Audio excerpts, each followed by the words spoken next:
So I bought this light the other day, this little fella, and to be honest, I did it on a complete whim and didn't know too much about the brand. And to be honest, once I opened the box, I was just totally blown away at how good this LitraTorch is.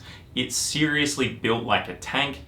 It's waterproof to under 10 meters. It has a hell of a lot of mounting options, including a magnetic base. This light is not just about the portability that you can clearly see, it's the fact that it's a powerful LED light that gives me a lot of flexibility and portability with like photography purposes and things like that. But also it's just the sheer amount of mounting options and everything like that that lets this light become a tool for almost anyone to take advantage of. Whether you're a tradesman, a mechanic, a photographer, videographer, a hiker, an adventurer, I think there is a use case here for you.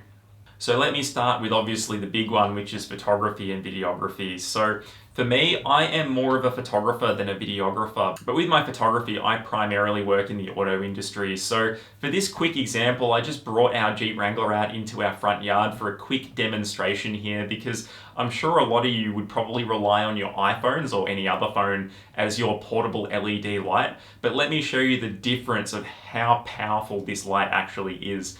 Now it goes up to 800 lumens on full power, I guess, with the torch always on, but it does also have a strobe function that puts the light power up to 2200. So in this example, it's the middle of the night and I'm just going to show you how the light output of the iPhone goes while I'm trying to illuminate my white car. And as you'll see, turning the LED light on my iPhone basically does nothing. The camera doesn't recognize that extra light output at all. But let me show you what happens when I turn the LitraTorch on and how well it goes lighting the entire car up. What a big difference, right? Now just to show you a quick photography technique here as well, I'm just going to quickly light paint the car over a few different exposures. And as you'll see, this is just a quick one pass light paint over a few different exposures, and let me tell you that I only needed 15 seconds on these. And have a look at the camera settings. We're on a low ISO, a reasonable aperture. We're not setting it to absorb as much light as possible. We're trying to get that quality good. And the LitraTorch does it almost effortlessly. So does the LitraTorch work for light painting cars? And the answer is absolutely a yes. It is a seriously powerful light, and to be honest, I've never done light painting with such a small light before at this level of power, and it has made this type of shoot seriously easier. And I'm actually thinking about replacing my larger lights by using this. So the LitraTorch comes with a ridiculous amount of mounting options as well. So you not only have two different threaded options on the LitraTorch, allowing you to have hot shoe mounts and GoPro mounts and things like that, but you have a magnetic base, which gives you so many different mounting opportunities, it's not even funny.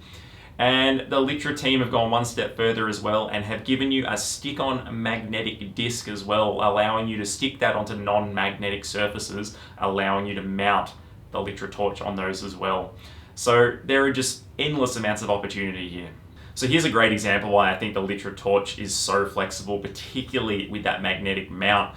I'm a car guy, I like working on cars and things like that, and when I have my head stuck under the engine bay working on the engine, it can get pretty dark in there, and I've found that the LitraTorch has done an amazing job being able to mount onto the steel beams above me in the garage ceiling that will allow me to get light directly on top of the engine bay. And outside of having a light above me while I'm using two hands on the tools, being able to easily grab that light and then kind of get in and amongst all the different areas you're looking at has been really helpful as well. And obviously an entire car is made of metal, so whether you're under the car, in the car, under the hood, there are heaps of different mounting opportunities with this light. Even with my Jeep Wrangler as well, because that car is a little bit raw, particularly with the hardtop, I can even easily mount that onto the ceiling in there, giving me a whole heap of lighting options, which are seriously helpful, especially when you think about road trips and camping and things like that. Going back to cars one more time too, this might even be a really good amateur detailing light. It will do a really good job at putting a core light point on the car when you're aiming it on the paintwork. So if you are looking for really micro fine scratches and things like that, this light might even be helpful there. Now, as I mentioned, the LitraTorch does come with two different threaded mounting options, and the great thing about how this has been structured is that they can be used at the same time. So in the box, you get a hot shoe mount and a GoPro mount, but you can go on their website and order a whole heap of different other mounts and accessories as well. But what I've done here is, as you can see, I've mounted the LitraTorch on top of my camera with the hop shoe mount. And then from there, I've mounted my GoPro on top of the LitraTorch, just to show you the kind of flexibility that you get with this setup.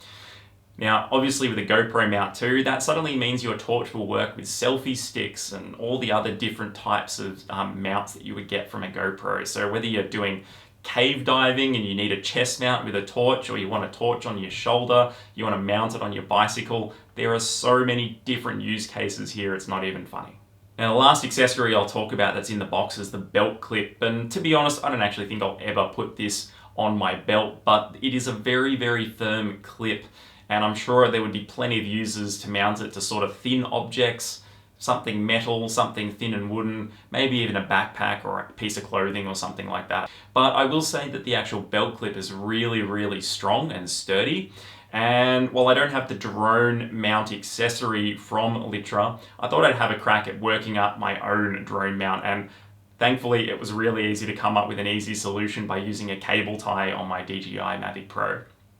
Now, if I was going to actually put this drone up in the air, I would be doing a lot more to make sure that it is securely attached to my drone. But for the sake of this example in my backyard, I'm sure you get the idea that you could probably rig up your own kind of mount without needing to spend the money. Now, we're coming into winter now, and there's not really many hiking options that I'm too keen on going on at the moment, but there would be so many use cases with this light out in the field as well. Whether you're doing photography or video content or just having it as a safety tool, considering it basically is pocket sized, it could just sit at the bottom of your backpack and would be really, really helpful, especially if you were to get lost out hiking. The fact that this has a strobe mode with its light means that it can run for almost 8 hours strobing, and if you were to get lost, that would really, really help people find you, particularly if it was from the air, like from a helicopter or something like that. Now, I think to kind of wrap this up, there are a hell of a lot of creative opportunities that obviously the LitraTorch can bring, and that's really thanks to its portability and the fact it's built like a tank. But outside of that, I think it's also a safety tool. If you are hiking, traveling, or doing anything on your own, I really do think having this torch in the bottom of your backpack will go a long way in making you safer in the event something bad does happen to you. So while the torch is pretty expensive at over 100 Australian dollars, I think overall, it is a very worthwhile investment, and I'm sure you'll probably agree when you do pick that light up, you'll appreciate how well built it is. It is seriously on another level compared to probably what you're used to. So what do I think of the light? Well, as I'm sure you probably guessed, I'm sold. I've already bought one. I might actually think about buying a second.